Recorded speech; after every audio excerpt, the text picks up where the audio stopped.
Memorial Day weekend is just about here, and for a lot of families, this is their first vacation since the pandemic started.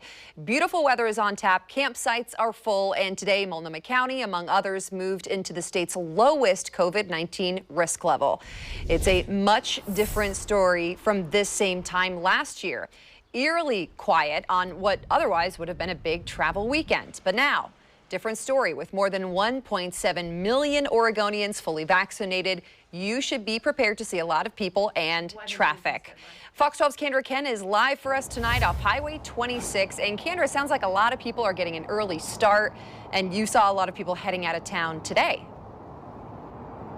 Yeah, that's right, Bonnie. We were actually in Banks this morning where we saw people getting ready to go to the coast. So people with their travel trailers, their campers, or just loading up their car with groceries and getting that gas before they head out of town. Certainly is busy on the road right now. Of course, it's also rush hour, so hard to tell exactly right now how things are shaping up for people heading out of town. But do know that it's not going to be quite as busy as the holiday weekend we saw in 2019, as some people will still stick very close to home. Back on the road and back to feeling more normal. We feel safe and more comfortable. That's what travelers told us Thursday as they set out ahead of the holiday weekend, kicking off what they hope is a better summer with more adventures and less stress. This is like going to be the first big one this year. It's like because everything's been closed. Kevin Ballum and his brother Bob fueled up with some propane in Banks before heading for the coast. Bob is fresh off his flight from Boston and ready for quality time with his Oregon family. This means the world. This is great. I'm going to be out here for 2 weeks. According to AAA, travel this weekend will be up 60% compared to last year. I think there are people that are anxious to get out. And although numbers in Oregon are still down about 13% from 2019, there you go. Businesses are still feeling the boost. Definitely a pickup in traffic all week long, and then really especially today. Wheels on the ground. The weather was good.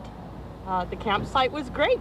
Or wings to the sky. The children have not been before, and it's our first time to the Big Island, so we're excited because we planned this for last spring break, and then that couldn't happen. Just a year after the pandemic really set in, it seems the end finally could be in sight. It's good to see things getting more lively again. Now, for the first time in more than a year, the Oregon Health Authority is no longer calling on people to stay home during the holidays. OHA does still recommend keeping activities and gatherings outdoors and also wearing your mask when it's required, especially if you're not vaccinated yet, or if you're going to be in a large gathering of people, or if you're somewhere where it's required, of course, too. Now, especially that goes if you are not vaccinated, or if you're high risk of developing those complications from COVID-19, or if you're going to, again, be at one of those really large events. Now, another good idea, make sure you check local regulations and restrictions before you get to your destination. Reporting live tonight, KANDRA Kent, Fox 12 Oregon.